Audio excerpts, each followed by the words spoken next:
Iglesia Presbiteriana Reformada de México, Sinaí. Nos visitan, para los que ya tenía ratito que no venían, y para recordar a los que vienen cada domingo, ¿verdad? Porque a veces se nos olvida qué estamos estudiando. Estamos estudiando una serie de sermones basada en la primera carta del apóstol Pablo a los Corintios. Y hasta ahorita hemos visto cómo el apóstol Pablo estaba ocupado en tratar el asunto de las divisiones en la iglesia. Corinto era una iglesia donde se habían creado facciones, donde se habían creado pequeñas alianzas, donde se enarbolaba el nombre de algún hombre prominente de aquella iglesia, ¿no? Y entonces el apóstol Pablo estuvo tratando a lo largo de varios capítulos para nosotros este asunto, mostrando que cuando cedemos a estos pleitos y estas divisiones, el problema es un mal entendimiento del evangelio. No es meramente que las personas tengan mal carácter, sino que no están comprendiendo correctamente el santo evangelio de Jesucristo. Pero ahora, a partir del capítulo 4, o en el capítulo 4, mejor dicho, el apóstol Pablo va a defender su ministerio, porque debemos mirar lo que él ha dicho. Él ha dicho, hermanos, que la manera en que llegó a Corinto no fue impresionante, ¿no? La manera en que el apóstol Pablo llegó a Corinto fue más bien en debilidad, en temor, en temblor, con palabras sencillas, con un mensaje sencillo a una ciudad y a un pueblo que destacaba en oradores, que destacaba en filósofos con retórica, con oratoria sumamente compleja, por lo cual muchos hermanos de la iglesia de Corinto llegaban a menospreciar a Pablo. Pablo era un hombre débil con un mensaje muy simple. Ellos querían alta filosofía, ellos querían grandes oradores. Y además de esto, Pablo no solo era comparado con los filósofos de fuera de la iglesia, sino que era comparado con Apolos, ¿no? ¿Recuerdan quién es Apolos, hermanos? Es un predicador del evangelio muy prominente. La palabra del Señor nos dice que era un hombre fuerte en palabra. Es decir, a diferencia de Pablo, Apolos era un predicador con una oratoria muy fina, con una capacidad de elocuencia célebre y que aparte predicaba fielmente el evangelio. De tal manera que a Pablo no solo lo comparaban con los filósofos de afuera, sino con algunos otros siervos de dentro de la iglesia. Y la gente pensaba que el ministerio de Pablo no era la gran cosa. Por lo cual, Pablo va a dedicar un poco de tiempo a defender su ministerio. Pero no por mero orgullo de que digan, miren quién soy yo. No para Pablo gloriarse de sí mismo diciendo, hey, no me están valorando lo suficiente. No, Pablo va a defender su ministerio porque su ministerio viene de parte de Dios. Y en esta defensa que el apóstol Pablo hace del ministerio, podemos aprender mucho acerca de lo que nosotros también debemos considerar valioso e importante en el servicio que damos a Dios. Y hoy estaremos viendo, hermanos míos, que los creyentes debemos tener cuidado de dos cosas. Por un lado, de ser demasiado juiciosos hacia nuestros hermanos y ministros. Lo primero que vamos a ver. Debemos tener cuidado de ser demasiado juiciosos hacia nuestros hermanos y ministros de la iglesia. Pero por otro lado, veremos que el apóstol Pablo también nos llama a no sobreexaltar a ningún hermano o ministro de la iglesia. Así que para esto, vamos a estudiar el texto en tres encabezados principales. Primeramente, hermanos míos, estaremos viendo el rol de los hombres, de las personas, es decir, el rol de los hombres en la iglesia.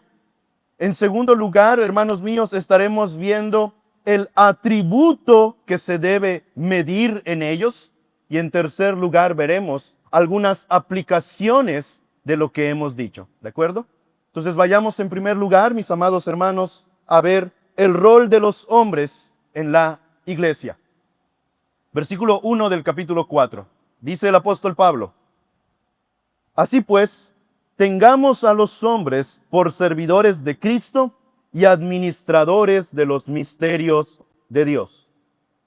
El apóstol Pablo, hermanos míos, acaba de decir que sea Pablo, sea Cefas, sea Apolos, todo es nuestro y nosotros de Cristo y Cristo de Dios. Y ahora continúa con el discurso y dice, así que, miren bien, tengamos a los hombres, y aquí, hermanos, hombres, pues puede referirse primeramente a los apóstoles, en segundo lugar puede referirse a los varones, pero en un sentido más amplio se refiere a la iglesia, donde están incluidos hombres y mujeres. Es en ese orden. Primeramente se refiere a los apóstoles o ministros de la iglesia. En segundo lugar se refiere a los varones, o en tercer lugar, en su sentido más amplio, se refiere a las personas, ¿de acuerdo?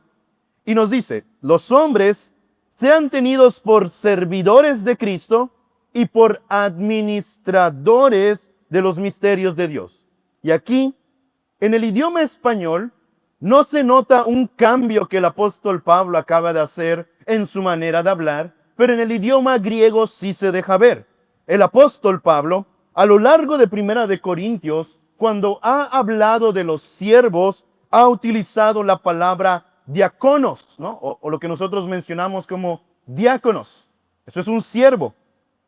Pero en este texto, en este versículo, Pablo no utiliza la palabra diáconos, ni utiliza la palabra doulos, que es otra palabra griega para hablar de los siervos esclavos, sino que utiliza una palabra extraña que no voy a pronunciar, pero que básicamente hace referencia a los remadores de los barcos. ¿Sí?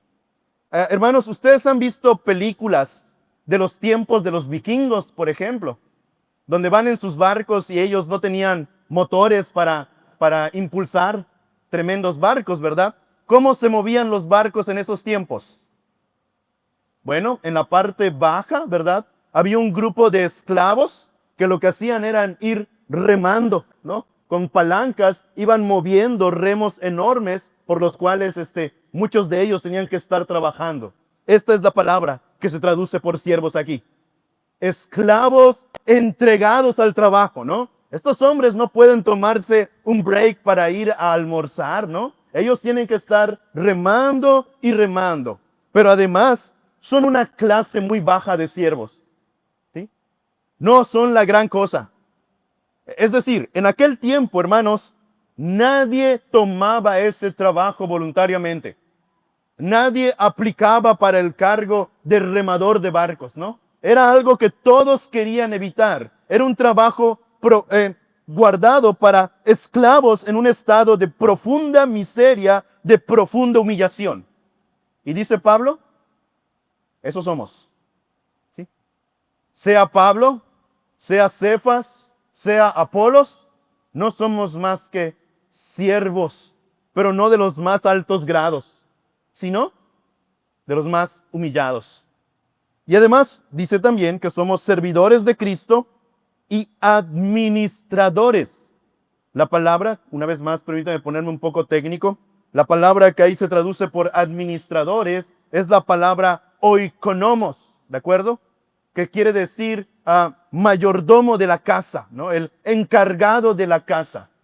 Son los administradores, personas a las cuales se les confía un bien, ¿no? Por ejemplo, hermanos, ¿usted dejaría a sus hijos con cualquier persona? Si un día usted tiene que ir a hacer una diligencia y tiene que dejar a los hijos en casa, ¿agarraría al primero que vaya pasando por la calle y le diría, oye, te voy a dejar a mis hijos en unas 2 horas regreso, por favor hazte cargo, te voy a dar un pago? ¿Usted haría eso? ¿Verdad que no? ¿Con quién deja a sus hijos? Con personas de confianza, ¿cierto? De hecho, por ejemplo, hay programas, ¿verdad?, donde gente de aquí se va al extranjero a cumplir roles de cuidar niños, ¿verdad? Y el proceso para que estas personas puedan ser aceptadas a cuidar niños en otras partes del mundo es un proceso muy minucioso. Tienen que ser gente de confianza. Bueno, esta es la idea. Somos administradores, gentes a los cuales el Señor ha depositado un bien particular para que lo administren, para que lo cuiden, para que lo guarden, para que lo multipliquen, aún podríamos decir. ¿Y de qué somos administradores? ¿Qué dice el texto? Somos administradores de los misterios de Dios. Hermanos, ¿qué son los misterios de Dios? ¿Cuántos misterios has administrado últimamente para Dios? Bueno, debemos comprender bien la palabra misterios, ¿de acuerdo? Curiosamente, esta palabra misterios en español es muy parecida al griego. En griego es mysterion, ¿de acuerdo? Y esta palabra, por ejemplo, es la que se suele utilizar para referirse a los sacramentos. Los sacramentos son llamados misterios de Dios, ¿de acuerdo? Pero no es en ese sentido en que el apóstol Pablo utiliza aquí la palabra misterios. En la Biblia se nos deja ver, hermanos, que un misterio de Dios es algo que el hombre no podría conocer si Dios no se lo revela. Un misterio de Dios es aquello que ni el más alto intelecto, ni la más elevada filosofía, ni la más profunda investigación de los cielos, la tierra o los mares podría dar conocimiento. Un misterio son aquellas cosas que solamente pueden ser conocidas porque Dios lo da a conocer. ¿Me explico? Entonces, ¿cuáles son esos misterios? Cuando el apóstol Pablo en sus cartas habla de los misterios de Dios, suele hablar de la revelación de Dios en las sagradas escrituras. Porque lo que la palabra del Señor nos enseña, hermanos, no puede ser conocido por el mero intelecto, no es el resultado de investigaciones plasmadas aquí de únicamente carácter humano. Esto, hermanos, es la santa, bendita y perfecta revelación de Dios para los hombres. De tal manera que cuando Pablo dice que somos servidores de Cristo y administradores de los misterios, está poniendo en claro que lo que le ha sido confiado a la iglesia, en lo cual debe servir y a lo cual debe administrar, es el glorioso evangelio de Jesucristo. Es el evangelio de Cristo, el gran misterio que la humanidad no puede conocer por sí mismo, pero que Dios ha dado a conocer en Cristo. Esto somos llamados a administrar. Es esto lo que somos llamados a administrar, hermanos. Los misterios de Cristo, el glorioso evangelio de la salvación. Entonces, miren qué ocurre aquí. Hermanos, realmente nuestra identidad en la casa de Dios es una misma. Somos siervos de Jesús, llamados a ministrar el evangelio de su gracia. En ese sentido, entonces, hermanos, no hay categorías superiores. En ese sentido, hermanos míos, no hay grados o jerarquías como muchas veces de manera errada nos han hecho creer. En ese sentido, hermanos míos, no hay una persona que esté por encima de la otra en la iglesia. Por lo tanto, primeramente, rechazamos la blasfema idea romanista de que existe algo así como una iglesia alta y una iglesia baja, donde el clero o el magistrado es la alta iglesia y el vulgo, ¿no? Como llaman ellos, el vox populi es la baja iglesia. No debemos tomar esa idea, hermanos. Y lo digo porque algo de romanismo se ha colado en muchas iglesias. Hay iglesias donde los pastores son algo así como la élite de la iglesia, ¿no? Y los pastores tienen tratos VIP, ¿no? Y tienen allí contactos VIP y como que los pastores son los que están en mejor contacto con el cielo y entonces la iglesia tiene que ser servil hacia ellos, ¿no? Hermanos, negamos totalmente esa idea. El pastor docente de la iglesia no es más que un siervo más de la iglesia. El más destacado de los pastores sigue siendo un esclavo de Cristo y un administrador de los misterios de Dios. Por favor, hermanos, renunciemos a la idea de jerarquías posicionales en la iglesia. Porque díganme si no es cierto, hermanos, que muchas veces está plasmada esta idea, ¿no? Está la iglesia común, así arribita están los diáconos, un peldaño más arriba los ancianos y el peldaño supremo, el pastor de la iglesia. Hermanos, ¿no muchas veces esta idea impregna nuestra manera de pensar en la iglesia? Eso no es bíblico, hermanos. Los diáconos, los ancianos, el pastor, no son otra cosa sino servidores de Dios, servidores de Cristo y administradores de los misterios de Dios, como el resto de la iglesia. Somos siervos por amor de Jesús. Pero por otro lado, entonces, hermanos, también debemos tener cuidado de no sobreexaltar a ningún hombre en la iglesia. Yo sé, hermanos, que hay personas en esta iglesia y en otras iglesias, hermanas, que son personas de dones destacados. Es decir, sé que hay Apolos en esta iglesia y en otras. Hermanos con mucha elocuencia, hermanos que se nota que tienen dones preciosos de parte de Dios y que los utilizan con poder para la gloria del Señor. Y muchas veces podemos ser llevados a impresionarnos de los dones de ciertos hermanos y empezar a exaltarlos de maneras indebidas. Pasamos de quizás dar el honor que algunas veces la Biblia nos llama, como por ejemplo cuando nos dice que a los ancianos que gobiernan bien debemos tenerlos por dignos de doble honor, y especialmente aquellos que enseñan y predican, 1 Timoteo 5:17, y pasamos de cosas bíblicas como obedeced a vuestros pastores, allí en Hebreos 13:17, pasamos a ponerlos en un pedestal, donde tal pastor es único, donde tal anciano es intocable, donde tal hermana es la más importante de la iglesia. Debemos tener cuidado con eso, porque aún el hermano con los dones más destacados, ¿qué es? Un siervo. Un siervo. Siervo de Cristo como tú. Siervo de Cristo como yo. Así que, hermanos, debemos tener cuidado. Ahora, dicho que somos, ¿cuál es el rol de los hombres en la iglesia? Servidores y administradores de Cristo y de los misterios de Dios. Veamos ahora en segundo lugar el atributo que debe ser evaluado. Dice, versículo 2. Ahora bien, se requiere de los administradores que cada uno sea hallado, ¿qué? Fiel. ¿Es larga la lista de atributos, hermanos? No, es uno, ¿verdad? ¿Cuál es el atributo que cada siervo y administrador debe procurar y que será evaluado? La fidelidad.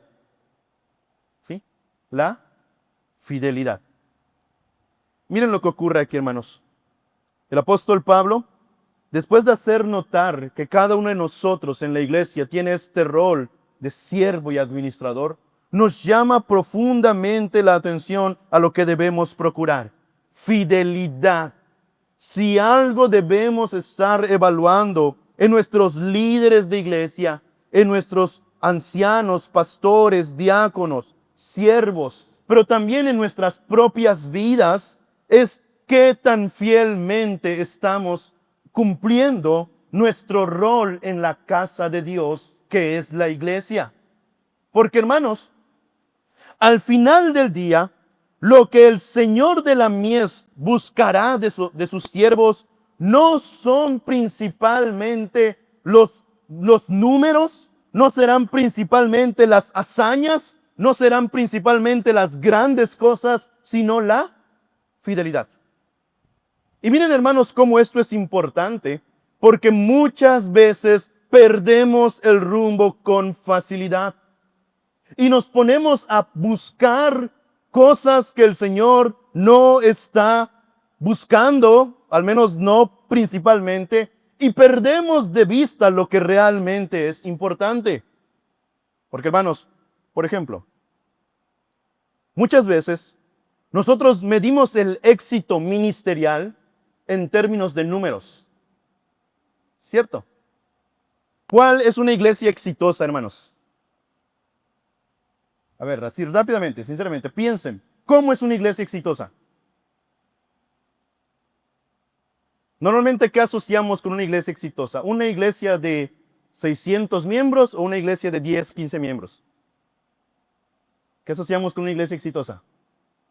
¿Una iglesia que tiene unas instalaciones premium o una que ni siquiera tiene para poner piso firme y es una palapita? ¿Qué asociamos con éxito?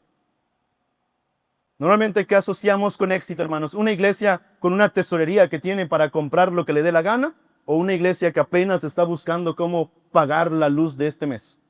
¿Qué asociamos con éxito? ¿Verdad que muchas veces nos dejamos impresionar por los números? Queremos ir a la iglesia más grande, a la iglesia más portentosa por sus instalaciones, a la iglesia que más gente tiene para que podamos entremezclarnos en la multitud y pasar desapercibidos, ¿no?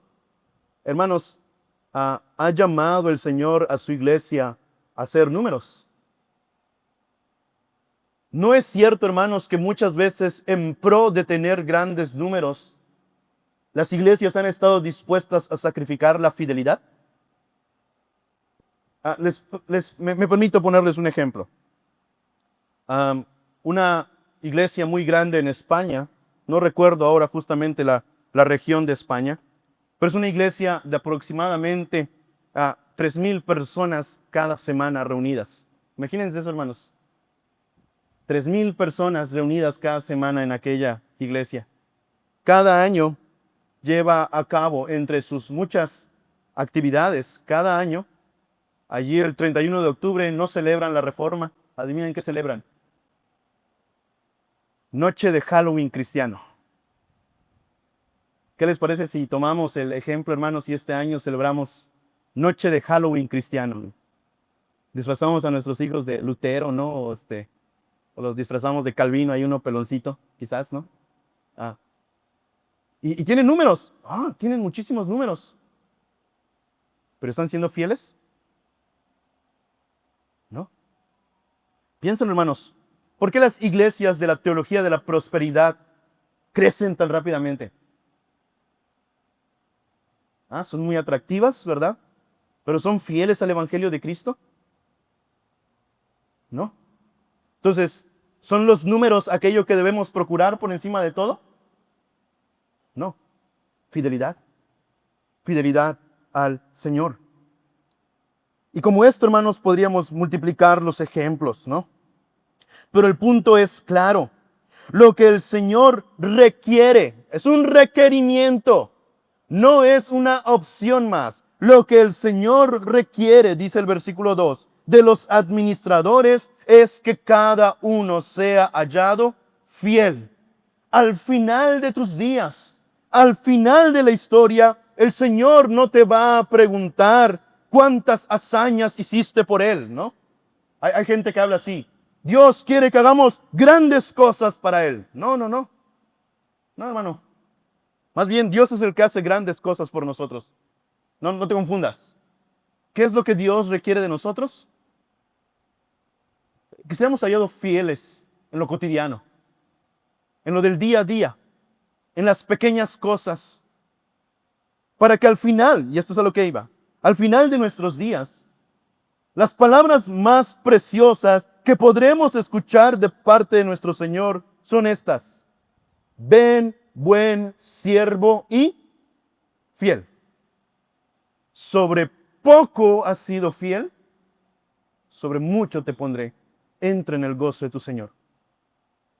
Hermanos, esas palabras deberían estar plasmadas en nuestras mentes y corazones como el gran anhelo de nuestras almas. Que en el día postrero, cuando estemos delante del trono del Cordero y lo tengamos por juez, escuchemos simplemente esto: ven, buen siervo, no apóstol, no profeta, no pastor, no anciano, no diácono, bien, buen siervo y fiel.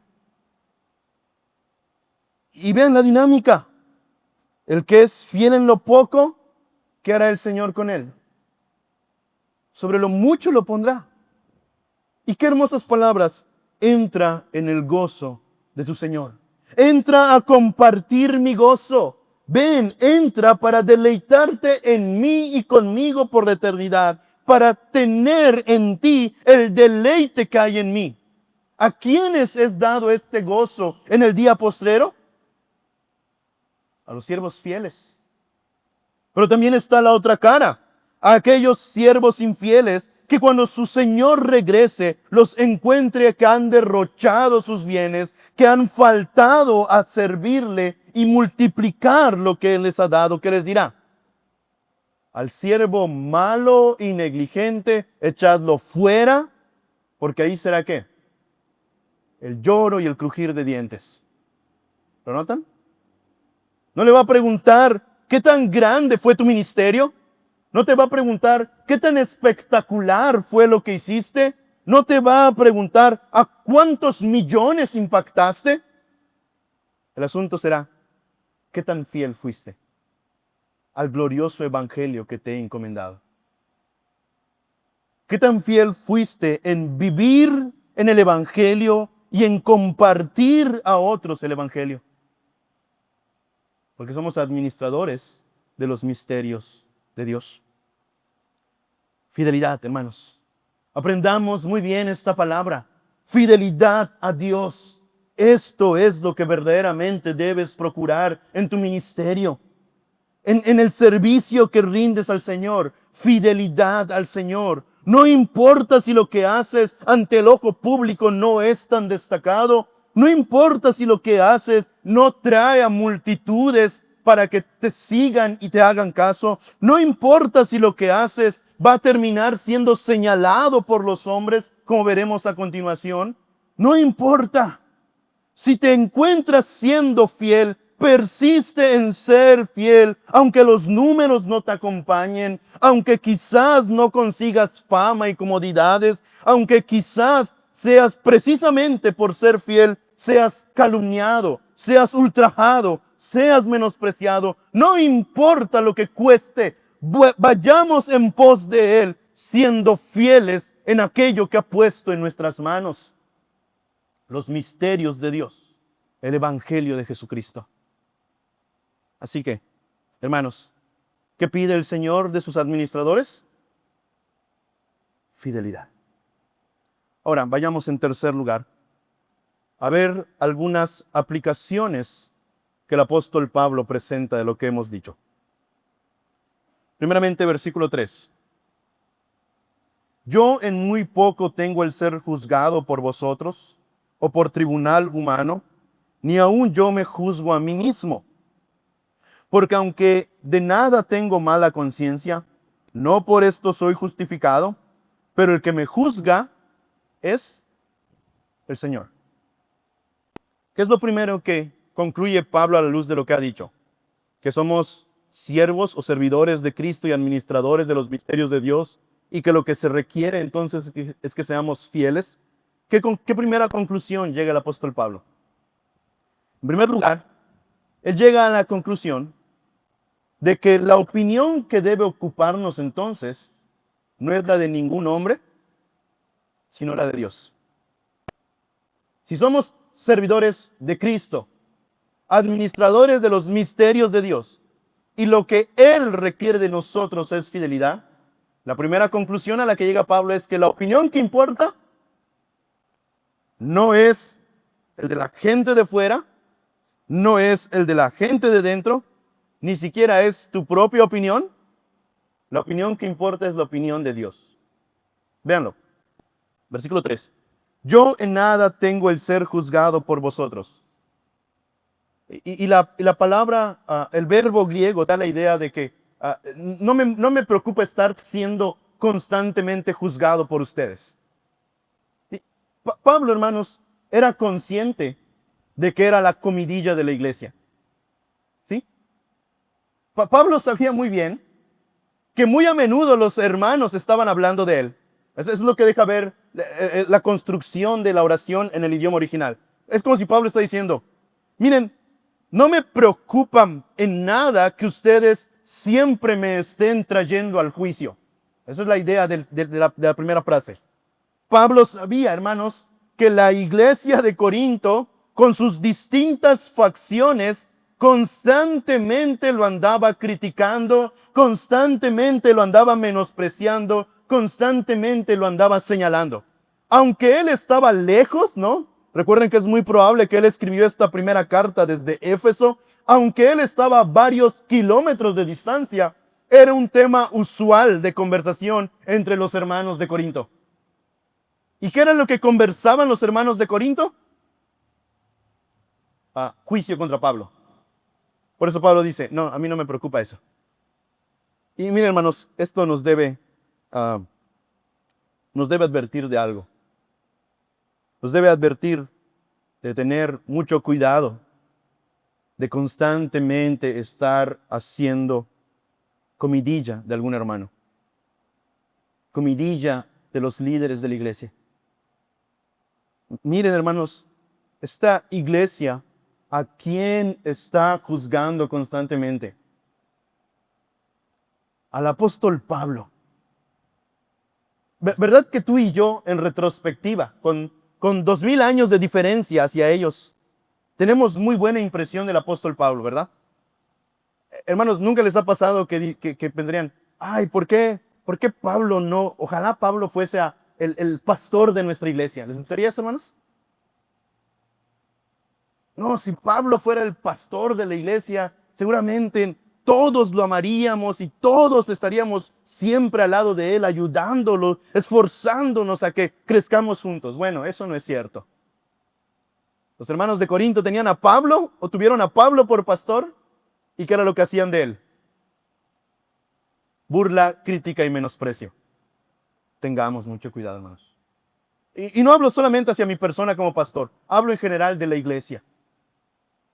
Mira, piensa en esto, cuando te reúnes con otros hermanos, en el contexto fuera de las instalaciones donde nos reunimos, ten mucho cuidado de que sus pláticas no sean constantemente estar criticando a tal o cual hermano, estar haciendo chisme o burla de tal o cual hermano. Tengamos mucho cuidado. ¿Sí? Esto es algo que debemos tomar en cuenta. Entonces Pablo dice, miren, no me pesa lo que ustedes hacen o dicen contra mí. Después en el versículo 3 también dice, o por algún tribunal humano, es decir, por los de fuera de la iglesia. Porque recuerden, Pablo no solo era criticado por los hermanos de dentro de la iglesia de Corinto, sino aún por los de fuera, ¿no? Era burlado por tener un mensaje tan simple como el evangelio y era burlado por ser alguien que predicaba con temor y temblor. Bueno, si ellos tienen algo que decir contra mí, dice Pablo, tampoco me importa. Pero en tercer lugar dice en el versículo 3, y ni aún yo me juzgo a mí mismo. Sí, Pablo aquí está diciendo, es decir, ni siquiera es mi propia opinión, no es mi propio juicio el que importa respecto a mí. Porque muchas veces decimos, ¿no? Bueno, no me importa lo que digan los demás, mientras yo sepa quién soy, ¿no? ¿Han hablado así, hermanos? Pablo no está diciendo, o sea, no me importa lo que digan los de dentro, los de fuera, ni siquiera me importa lo que yo diga. ¿Cuál es la opinión a la que Pablo está realmente presto a escuchar y pronto a obedecer? Versículo 4. Porque aunque en nada tengo mala conciencia, es decir, Pablo dice, no, yo no tengo ninguna carga respecto a ustedes. Yo trabajé fielmente con ustedes. Aunque en nada tengo mala conciencia, no por eso soy justificado. Pero el que me juzga, ¿quién es? Es el Señor. Entonces Pablo aquí, hermanos, debemos tener cuidado. No está hablando con altanería como diciendo a los hermanos, ustedes no me importan. No. Pablo está poniendo en una balanza, ¿de acuerdo? Esta es la idea. Pablo está poniendo una balanza. Y en un lado de la balanza está la opinión de la iglesia, del mundo y del mismo Pablo. Y en el otro lado de la balanza está la opinión de Dios. Y adivinen qué, ¿cuál pesa más? La opinión de Dios. De tal manera que lo que Pablo está diciendo aquí es, yo no soy yo no soy siervo de ustedes como si ustedes me hubieran comprado. Yo no soy ni siquiera siervo de mí mismo como si me hubiera comprado a mí mismo. Yo no soy siervo del mundo, yo soy siervo de Dios. Por lo tanto, la opinión, el juicio que es importante para mí, a quien busco agradar, con quien busco quedar bien, a quien busco dar gloria y honor con lo que hago, es a Dios, a Cristo mi Señor. Hermanos, es así como nosotros debemos vivir. Es así como nosotros debemos vivir. No buscando agradar a los hombres, sino buscando agradar al Señor. ¿Sí? ¿Y saben, hermanos, qué pasa cuando buscamos agradar al Señor? Siempre encontraremos señalamientos, siempre encontraremos críticas, siempre encontraremos calumnias y chismes. Y cuando eso pasa, hermanos, ¿qué debemos hacer? ¿Tratar a toda costa de agradarles a aquellos que están haciendo todo esto? No. Perseverar en agradar a aquel que nos llamó, al Señor Jesucristo. Así que mira, piensa en esto. ¿Alguna vez tu servicio al Señor ha sido causa de que te critiquen? ¿Alguna vez tu deseo de ser fiel a Dios ha sido causa de que te burlen? ¿Alguna vez tu deseo de compartir el glorioso evangelio de Jesucristo a otros ha sido motivo de que te rechacen? Hermano, cuando eso ocurra, no cambies tu servicio, no cambies tu fidelidad, no dejes de compartir el evangelio, porque no a los hombres buscamos agradar. No es la opinión pública lo que buscamos mantener, sino la de Dios. Así que esta es la primera conclusión.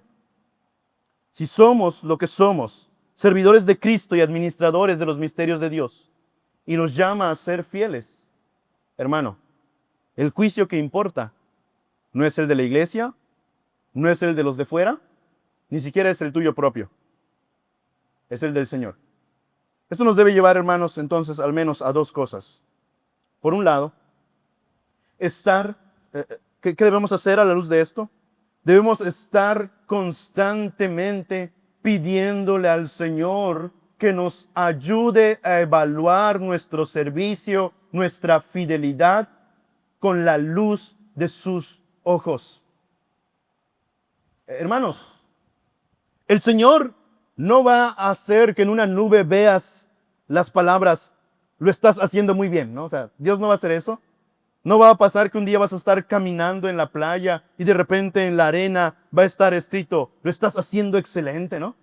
Es más, ni siquiera debes pedirle al Señor que te dé un sueño donde Él por medio de una visión te muestre que también lo estás haciendo, ¿no? Debes constantemente ir a la palabra del Señor en oración y súplica diciéndole, Señor, según tu palabra, ¿estoy sirviendo fielmente? Según los estándares de tu palabra, ¿estoy siendo fiel a tu nombre, fiel al evangelio, fiel a lo que tú requieres de mí en mi vida?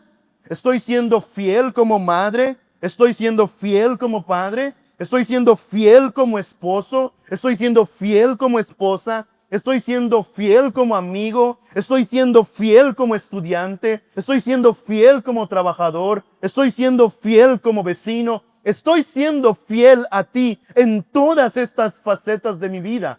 Estoy buscando, es decir, estoy buscando agradarte a ti y solamente a ti y a nadie más que a ti en todo esto. Porque hermanos, muchas veces damos por sentado que estamos bien porque no nos estamos evaluando. Mientras no esté la evaluación sobre nosotros, podemos llegar fácilmente a la conclusión de que estamos bien. Permítanme ejemplificarlo. conmigo mismo, hermanos. Y ya algunos hermanos me han regañado y los que quieran hacerlo al final del sermón también pueden hacerlo. Ah, yo hasta el día de hoy aseguro, hermanos, que me siento muy bien. ¿De acuerdo? Pero normalmente yo sé que cada determinado tiempo, cada 6 meses aproximadamente, tengo indicaciones del médico de ir y hacerme examen de triglicéridos. Porque yo una vez salí con 750 de triglicéridos y poco tiempo después salí con 600, ¿no? Entonces, tengo indicaciones médicas de recurrentemente estar haciéndome los estudios. No me los he hecho. Así que por eso les digo, quien quiera regañarme puede hacerlo. No me los he hecho. Pero yo digo, me siento bien. Pero ¿saben qué puede pasar, hermanos? Que el día que yo vaya a hacerme esos estudios, probablemente, desde que me saquen la sangre en el tubito ese, van a haber evidencias de que no estoy bien. Es decir, yo necesito hacerme exámenes para ser consciente de cuál es realmente mi situación.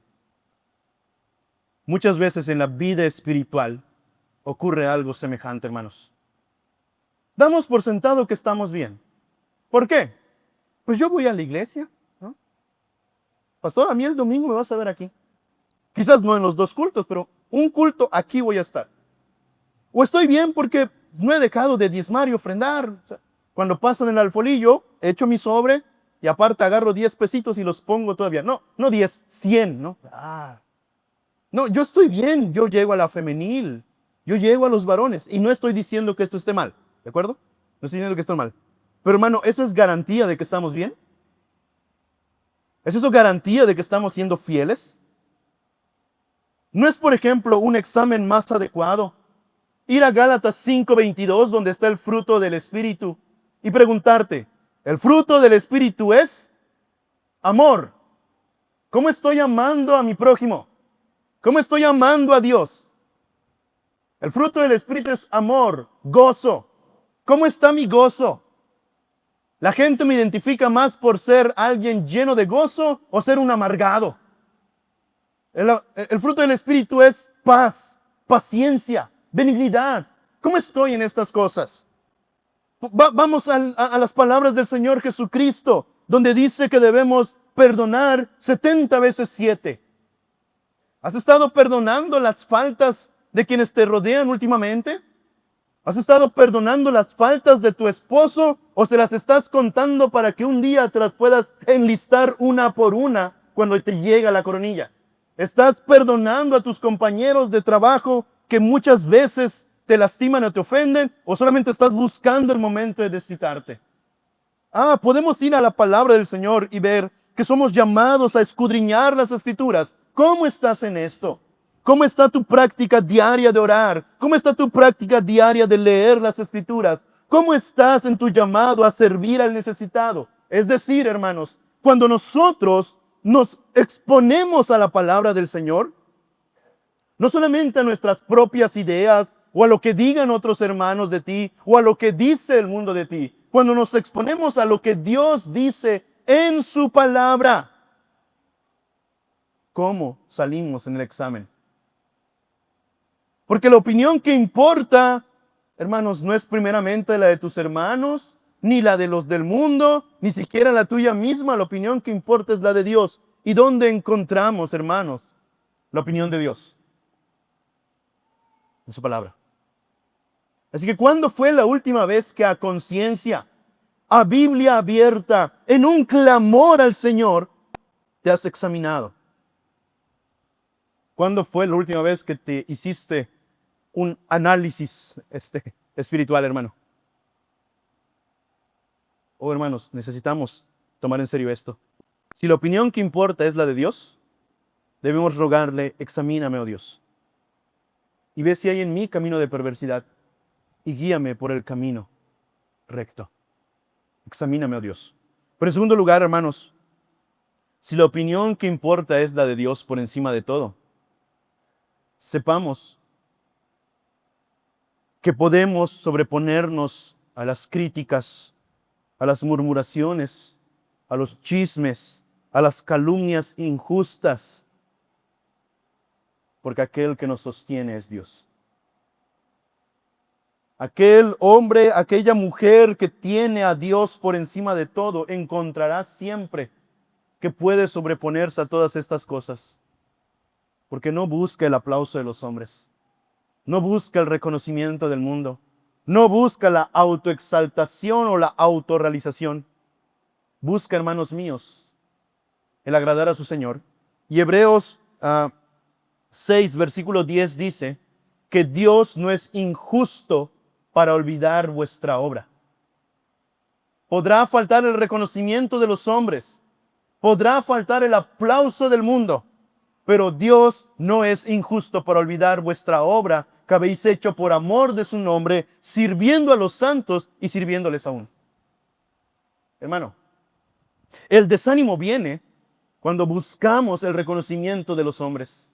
Pero cuando buscamos agradar a Dios, el desánimo no puede tener lugar, porque quienes sirven a Dios fielmente siempre encontrarán su ayuda, su sustento, su fortaleza, su paz y su gracia, aun cuando el mundo se oponga.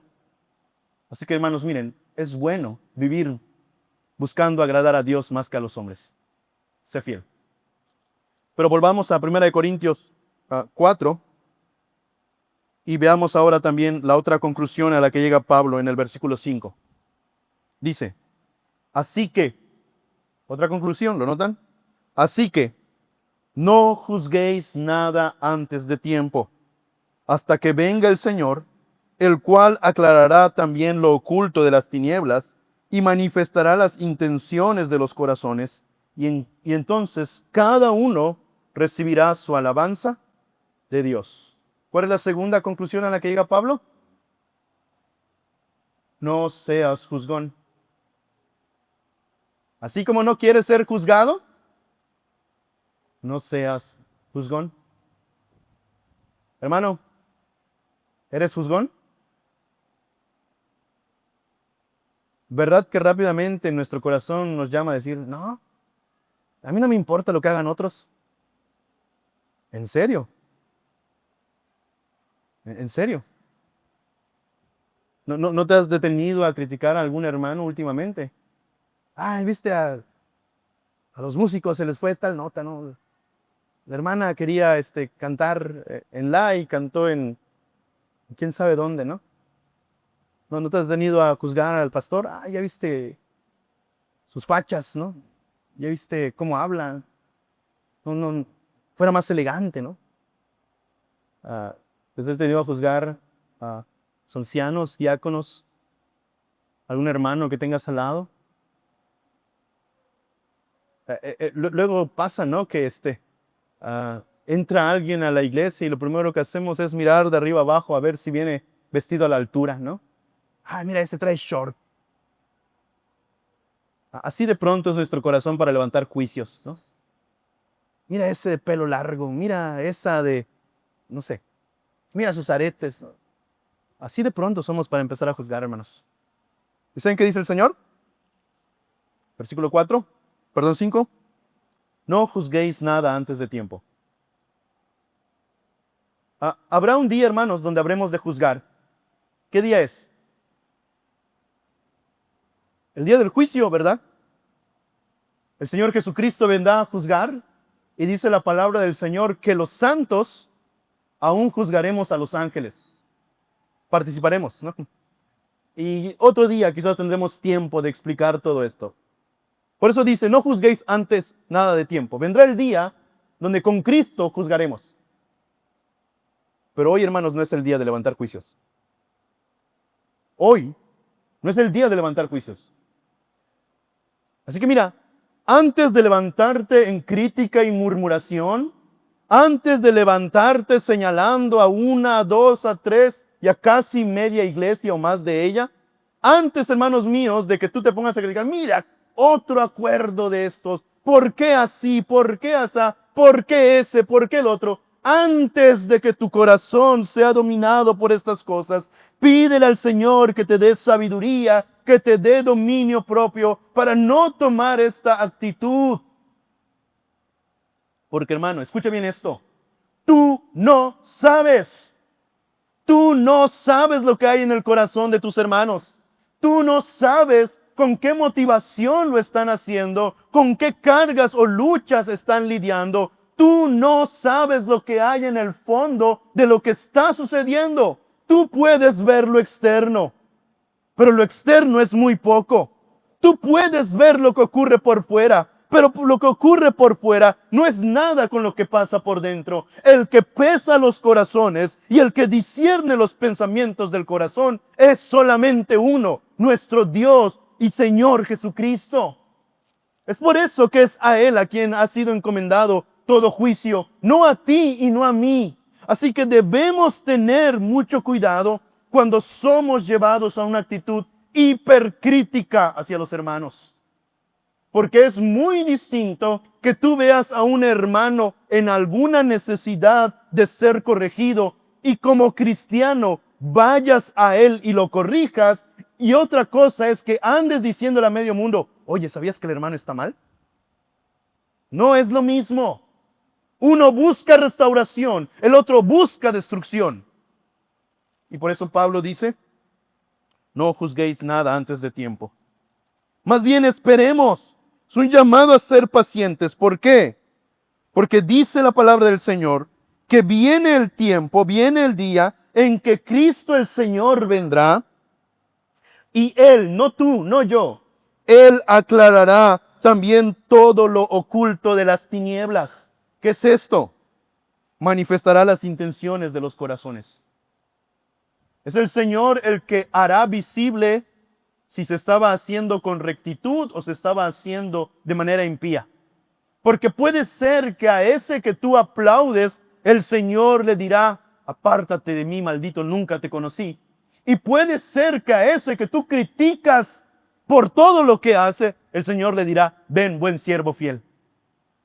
Así que hermano, mira, no te toca a ti el juicio. No te toca a ti, no me toca a mí. Te toca al Señor. Y en el día postrero Él aclarará todo eso. Y miren lo que dice la última frase del versículo 5. Dice, y entonces, cuando Cristo vuelva, cada uno recibirá su alabanza de Dios. ¿Escucharon eso? Cada uno recibirá su alabanza de Dios. Siempre vemos en la Biblia darle alabanza a Dios. Por ese texto que dice que Dios dará alabanza. ¿Y cuál es el más grado de alabanza al que podemos apuntar, hermanos? Escuchen esto. Ven, buen siervo fiel. Es el mayor reconocimiento que algún día espero recibir del Señor. Ven, buen siervo fiel. Así que, hermanos, miren, dejemos la necia idea de querer tener el agrado de todas las personas. Y dejemos de andar de ahí de preocupones. Es que me están criticando. Hermano, ser fiel al Señor, ¿saben qué traerá? El repudio de los hombres. Muchas veces aún de los de dentro de la misma iglesia. Porque recuerda que todavía en el mundo y en la iglesia, por tanto, el trigo y la cizaña están mezclados. Renuncia a la idea de buscar el agrado de los hombres. Comprométete a buscar el agrado de tu Señor, porque Él es el que murió por ti. Él es el que dio su vida. Pero en segundo lugar, hermano, también tú ten cuidado. No sea que tú estés tomando el lugar de Dios como juez y estés por aquí y por allá criticando a medio mundo, no sabiendo tú realmente lo que el Señor está haciendo en ellos. Así que, hermanos, roguemos al Señor por un corazón sabio y prudente, en donde todos como hermanos nos veamos en un mismo barco, como servidores de Cristo y administradores de los misterios de Dios, y donde todos busquemos una misma cosa, ser hallados fieles para gloria y honra de su nombre. Vamos a orar. Iglesia Presbiteriana Reformada de México, Sinaí.